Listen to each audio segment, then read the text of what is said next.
जय महाराष्ट्र, जय महाराष्ट्र, जय महाराष्ट्र, जय महाराष्ट्र.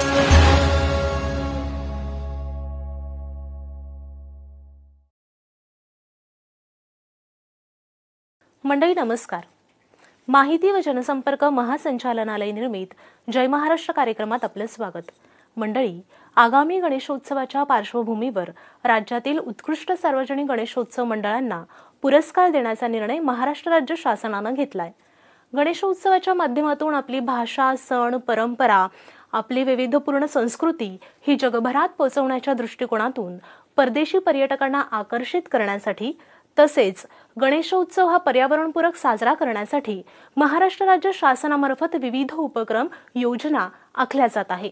या विषयाची सविस्तर माहिती आज आपण जय महाराष्ट्र कार्यक्रमातून घेणार आहोत आणि ही माहिती देण्यासाठी आज आपण निमंत्रित केलेला आहे मुख्यमंत्री यांचे तसेच सांस्कृतिक कार्य विभागाचे प्रधान सचिव श्री विकास खारगे सर यांना.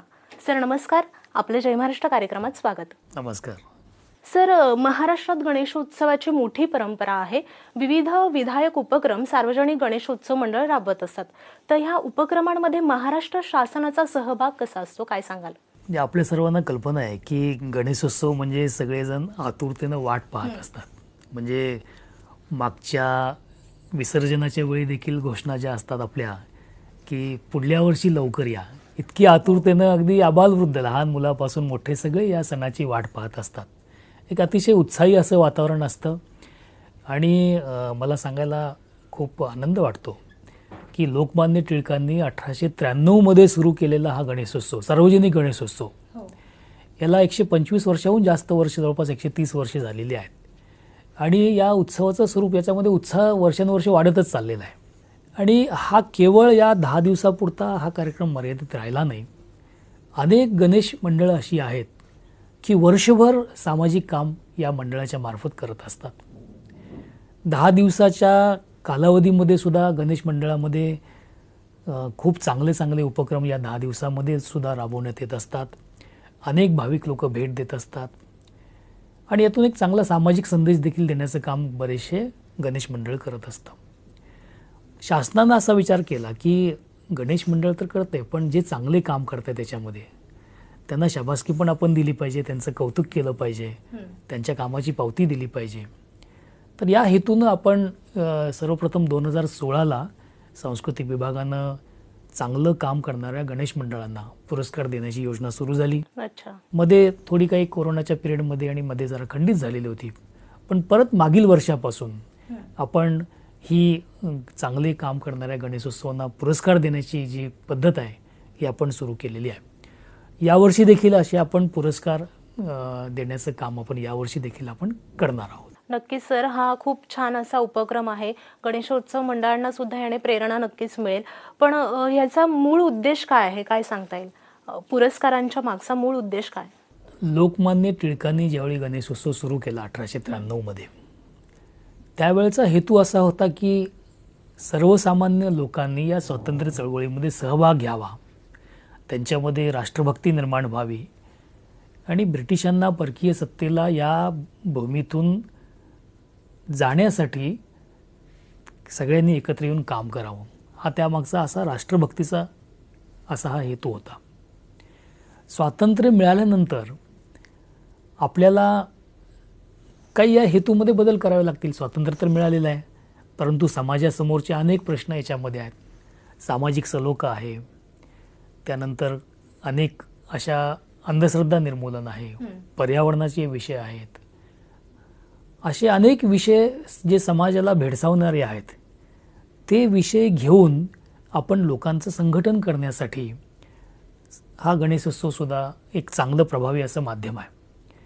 तर म्हणून याला जर आपण शासनाच्या उपक्रमाची जोड जर दिली, चांगले उपक्रम करणारे जे गणेश मंडळ आहेत त्यांना बक्षीस आपण दिली, पुरस्कार दिला, तर त्यांच्यामध्ये आणखी उत्साह निर्माण होईल याच्यामध्ये. याशिवाय हे झालं गणेश मंडळाच्या बाबतीमध्ये. लोकांच्या दृष्टिकोनातून जर आपण विचार केला की आपल्याला कल्पना आहे की अनेक लोक, भाविक लोक या सार्वजनिक गणेशोत्सव मंडळांना भेट देत असतात. तर त्यांना देखील जर पाहता आलं की गणेशोत्सव मंडळ जे आहे ते जे काही देखावे दाखवत असतं किंवा त्या ठिकाणचं पवित्र वातावरण जे असतं त्यातून देखील त्यांना अनेक गोष्टी त्यांना घेता येतात. समाज उपयोगी अशा काही मेसेजेस जे आहेत, संदेश जे आहेत, हे त्यांना त्याच्यातून घेता येतात. तर हे चांगले संदेश समाजापर्यंत पोचावेत, लोकांचा सामाजिक एकोप्यासाठी सहभाग जास्तीत जास्त वाढावा. आणि आपल्यासमोरचे पर्यावरणाचा प्रश्न फार मोठा आहे. पर्यावरणपूरक असं सर्व काम आता होण्याची गरज आहे. सध्या आपण पाहतो तापमानामध्ये वाढ आणि क्लायमेट चेंज, वातावरणातील बदल, ही अनेक समस्यांपैकी एक प्रमुख समस्या फक्त आपल्या राज्याला, देशालाच नाही तर जगाला भेडसावणारी अशी आहे. हो. त्याच्यामुळं पर्यावरणपूरक असं गणेशोत्सव साजरा करण्याचं आपलं सगळ्यांचा हेतू आहे, उद्दिष्ट आहे. तर त्याही दृष्टिकोनातून आपण या स्पर्धेच्या माध्यमातून सगळ्यांना प्रोत्साहित करत आहोत. नक्कीच सर, खूप चांगला असा हा उपक्रम आहे.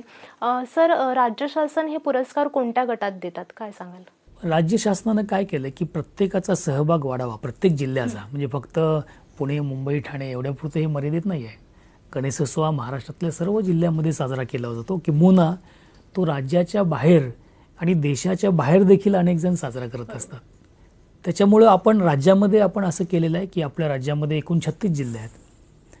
तर आपण या 36 जिल्ह्याचे प्रतिनिधित्व करणारे गट तर असतीलच, पण मागच्या वर्षी असं लक्षात आलं, मागच्या वर्षी आपण 36 गट केलेले होते.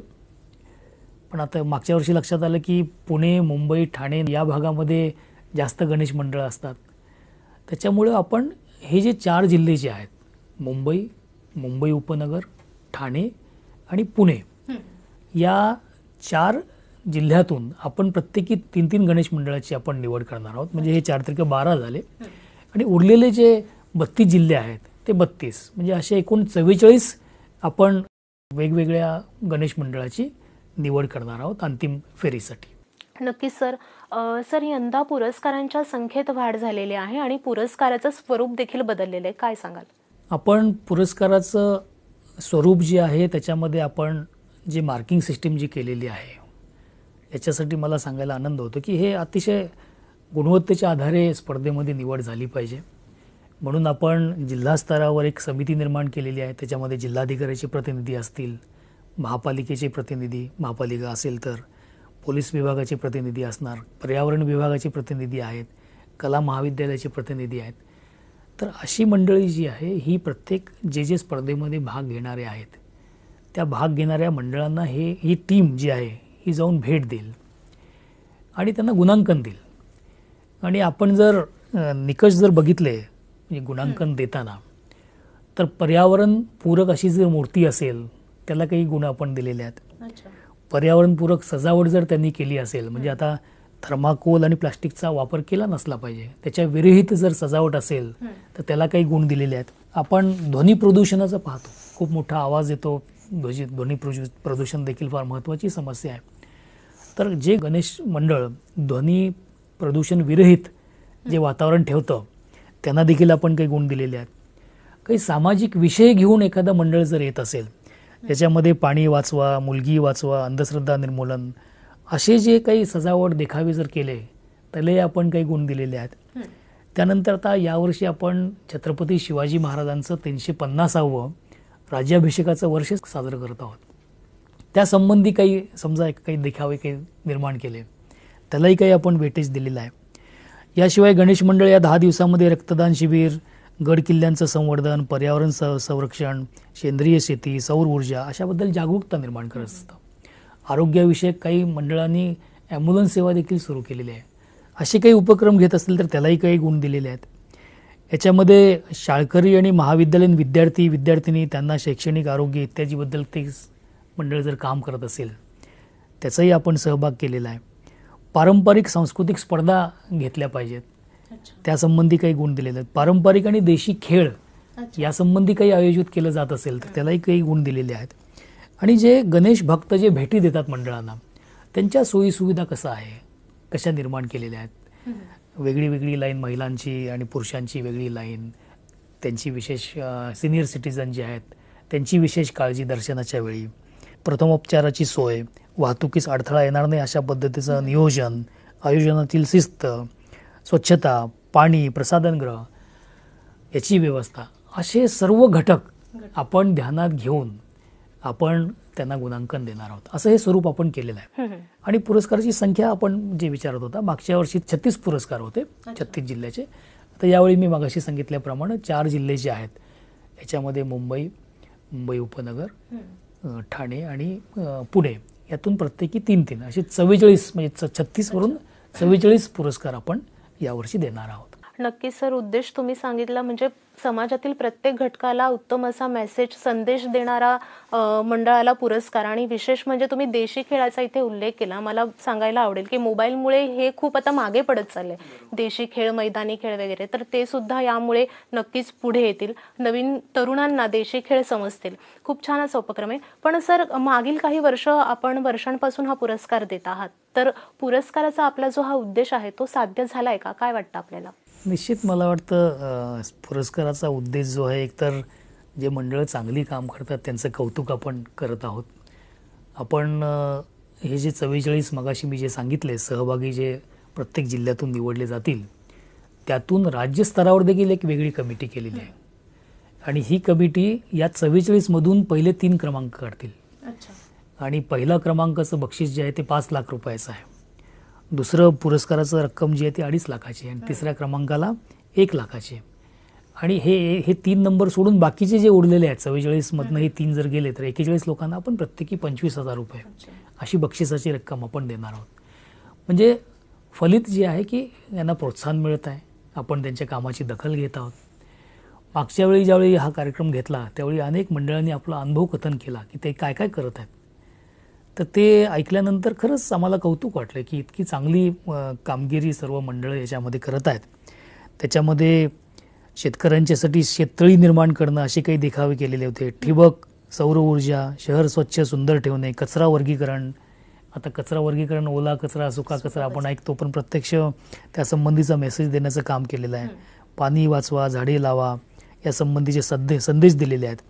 काही मंडळांनी तरी म्हणजे ग्रामस्थांच्या समोर शेतकऱ्यांच्या आत्महत्या रोखण्यासाठी पथनाट्य त्यांनी काही करून दाखवलेलं होतं. स्त्री भ्रूणहत्या थांबवलेली पाहिजे त्यासंबंधीची नाटिका सादर केलेली होती. वाचन दिन त्यासंबंधी ग्रंथालयास अनेक ग्रंथ त्यांनी भेट दिलेली होती काही मंडळांनी. आर्थिकदृष्ट्या कमकुवत असलेल्या मुलांच्यासाठी, पेशंटच्यासाठी औषधोपचाराची सोय आपण केलेली होती. असे अनेक उपक्रम या वेगवेगळ्या मंडळांनी या कालावधीमध्ये साजरे केलेले आहेत.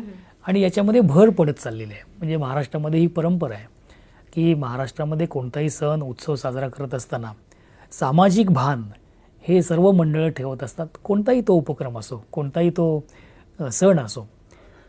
काही दिवसापूर्वीच माननीय मुख्यमंत्री महोदयांनी एक बैठक घेतली. याच्यामध्ये गणेशोत्सव आणि दहीहंडी यासंबंधीची सर्व संबंधित मंडळं होती त्यामध्ये. तर त्यावेळी हेच सांगण्यात आलं की सर्वांनी हा उत्सव म्हणून साजरा केला पाहिजे, सर्वांनी याच्यामध्ये साथ दिली पाहिजे. मग पोलीस बंदोबस्त असेल, हे मंडळाचे देखील सहकार्य याच्यामध्ये असलं पाहिजे. अशी मीटिंग पण आमची झालेली आहे. माननीय सांस्कृतिक मंत्री महोदयांनी सुद्धा यासंबंधी एक मीटिंग घेतलेली होती की जास्तीत जास्त मंडळांनी याच्यामध्ये सहभाग घेतला पाहिजे. तर अशा पद्धतीनं आपण सर्व कारवाई करत आहोत आणि खूप चांगला रिस्पॉन्स आपल्याला याच्यामध्ये मिळत आहे. सर, तुम्ही आता मगाशी म्हटल्याप्रमाणे की समाजातील महत्त्वाचे जे विषय आहे त्याच्यावर आधारित मंडळांनी देखावे केले पाहिजेत, सादरीकरण केलं पाहिजे. तर आता यंदाच्या वर्षात कोणत्या मुद्द्यांना धरून मंडळांनी देखावे सादर केले पाहिजेत, आपल्याला काय वाटतं? हे सर्व सामाजिक विषय तर आहेत, काही स्थानिक विषय पण असू शकतात. काही मंडळं अशी आम्ही पाहिलेली आहेत काही गावामध्ये की त्या ठिकाणी त्या गावचे काही स्थानिक प्रश्न असतात ते देखील ते मांडण्याचा प्रयत्न करत असतात. लोकांचा सहभाग हा वाढला पाहिजे यासंबंधीचे काही संस्कार, काही देखावे ते करत असतात. यावर्षी मुख्य म्हणजे छत्रपती शिवाजी महाराजांचं 350वं वर्ष आहे. तर यासंबंधी छत्रपती शिवाजी महाराज म्हणजे महाराष्ट्राचं दैवत आहे. तर त्यांनी जे महाराष्ट्रासाठी केलं, जे स्वराज्यासाठी केलं आणि प्रत्येकाच्या मनामध्ये स्वराज्यासंबंधीची जाणीव निर्माण केली, फार मोठं काम त्यांचं आहे. तर त्यांच्या जीवनासंबंधी काही असे देखावे करावेत अशी एक आम्हाला अपेक्षा आहे. आणि याशिवाय सामाजिक जे प्रश्न जे आहेत तर त्यासंबंधी देखील असे उपक्रम त्यांनी राबवावेत. उपक्रम म्हणजे 2 प्रकार आहे. एक तर देखावे हा एक भाग झाला, दुसरं उपक्रम जे आहे ते फार महत्त्वाचं आहे. तर अनेक मंडळं चांगले उपक्रम याच्यामध्ये करत असतात. पर्यावरण पूरक असं सर्व त्यांनी केलं पाहिजे, ही एक आमची अपेक्षा याच्यामध्ये आहे. तर या सर्व गोष्टी कराव्या असं आम्हाला वाटतं. नक्कीच सर. सर, गणेशोत्सव फार मोठ्या उत्साहात साजरा केला जातो आपल्याकडे आणि विशेष म्हणजे हा उत्साह, आनंद साजरा करत असताना कायदा सुव्यवस्था एकदम चोख आणि व्यवस्थित राहावी यासाठी शासनाकडून काय तयारी केली गेलेली आहे? माननीय मुख्यमंत्री महोदयांनी काही दिवसापूर्वीच एक मीटिंग घेतली. त्याच्यामध्ये सर्व विभागाचे लोक म्हणजे जिल्हाधिकारी, सर्व जिल्ह्याचे जिल्हाधिकारी होते व्हिडिओ कॉन्फरन्सिंगवर, सर्व जिल्ह्याचे पोलीस अधीक्षक होते, शहरातले पोलीस आयुक्त होते, राज्यस्तरावरचे जे प्रमुख अधिकारी आहेत पोलीस विभागाचे आणि इतर सर्व विभागाचे ते त्याच्यामध्ये उपस्थित होते, विभागीय आयुक्त होते. या सर्वांच्या बैठकीमध्ये याच सूचना दिलेल्या आहेत की कायदा सुव्यवस्था ही फार चोख आपण राखली पाहिजे, भाविकांना चांगल्या रीतीनं दर्शन घेता आलं पाहिजे आणि एक चांगला संदेश उत्साहाच्या स्वरूपामध्ये आपण हे साजरा गणेशोत्सव करत आहोत, एक चांगला संदेश त्यामधून गेला पाहिजे. या अनुषंगानं सर्वांनी शासनामार्फत सर्व विभागांनी याची तयारी केलेली आहे. यामध्ये आपण ही जी स्पर्धा आयोजनाची जबाबदारी जी आहे ही सांस्कृतिक विभागाने घेतलेली आहे आणि सांस्कृतिक विभागामध्ये जो पु ल देशपांडे अकॅडमी आमची जी आहे मुंबईला, त्याच्यावर आम्ही हे नोडल म्हणून त्यांना जबाबदारी दिलेली आहे. तर त्याचे जे प्रोजेक्ट डायरेक्टर जे आहेत हे त्याचे नोडल आहेत. तर ज्या ज्या गणेश मंडळांना याच्यामध्ये सहभागी व्हायचं आहे तर त्यासंबंधी त्यांनी वेबसाईटवर, पु ल देशपांडे अकॅडमीची वेबसाईट आहे, त्या वेबसाईटवर अर्ज आपण त्याच्यामध्ये उपलब्ध करून दिलेला आहे.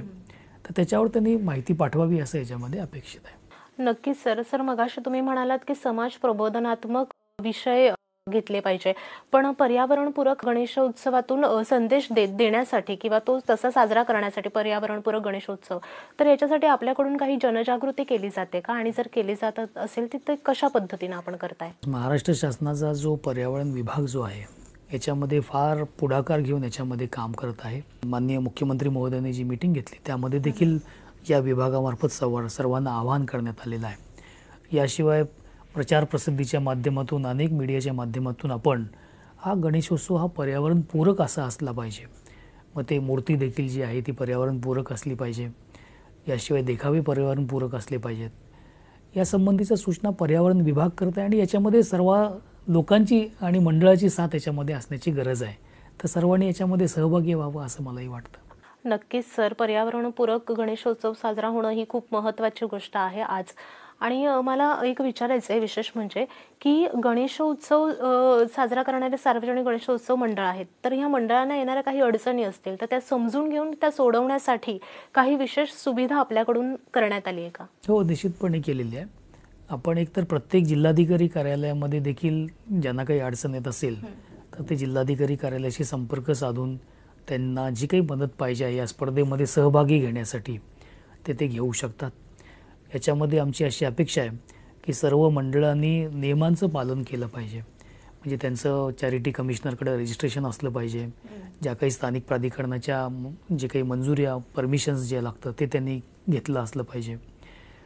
तर या सगळ्या नियमाचं पालन करून या स्पर्धेमध्ये सहभागी याच्यामध्ये व्हायचं आहे. राज्यस्तरावर पु ल देशपांडे अकॅडमी जी मुंबईला आहे त्याचे प्रोजेक्ट डायरेक्टर हे नोडल आहेत.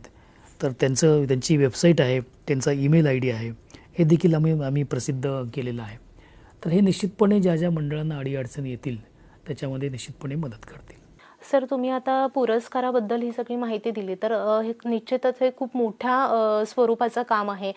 मंडळांचं पुरस्कार देणं, त्याचा तो सर्वे करणं, पुरस्कार बघणं, मग त्याच्यानंतर क्रमांक ठरवणं पुरस्काराचे.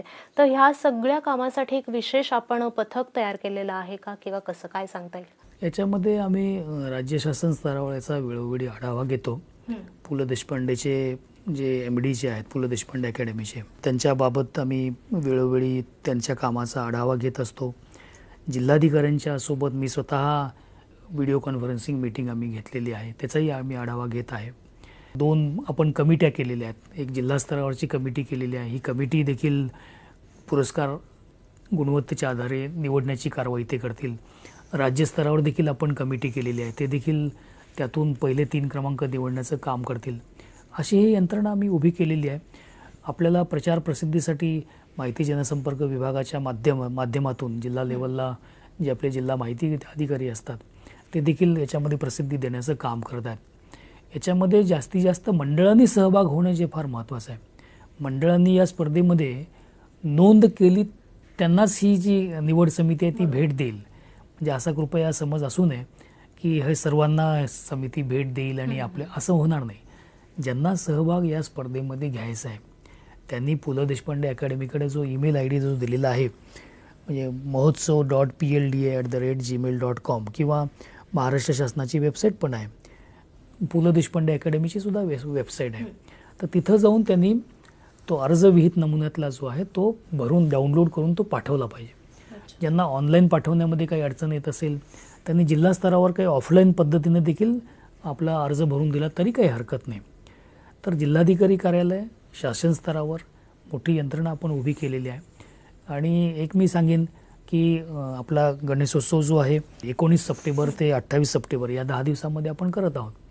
ही गणेशोत्सवाचा कालावधी संपल्यानंतर लगेच ऑक्टोबर महिन्यामध्ये हे सर्व आपण काम पूर्ण करून म्हणजे 19 ते 28 सप्टेंबर दरम्यानच जिल्हा लेवलची कमिटी आहे ही वेगवेगळ्या मंडळांना वेगवेगळ्या म्हणजे ज्यांनी सहभाग घेतलेला आहे अशा मंडळांना जाऊन भेट देईल, गुणांकन करेल.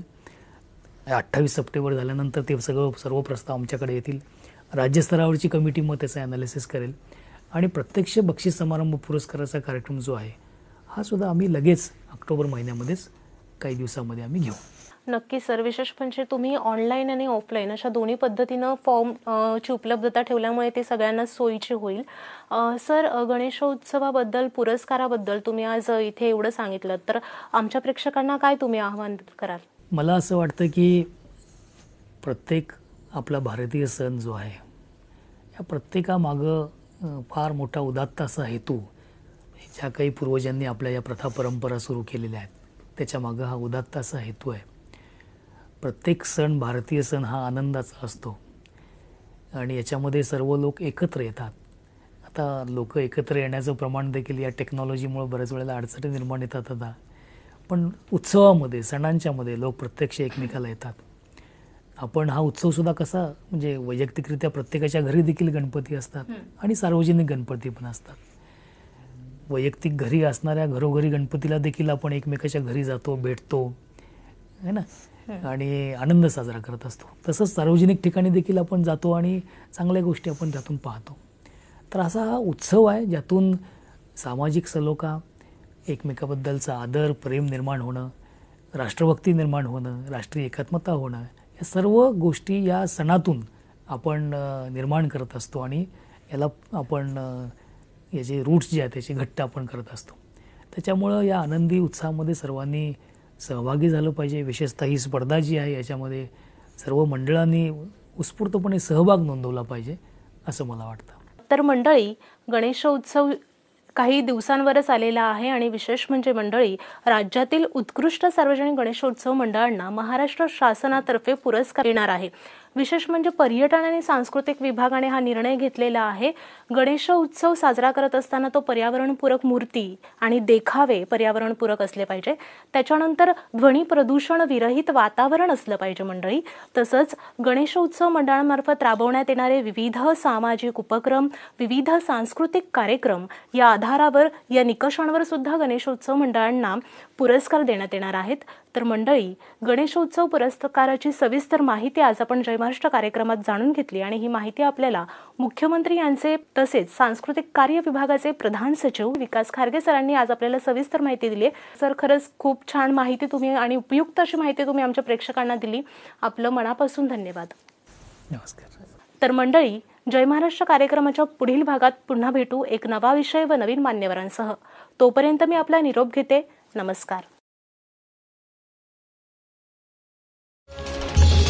जय महाराष्ट्र, जय महाराष्ट्र, जय महाराष्ट्र, जय महाराष्ट्र.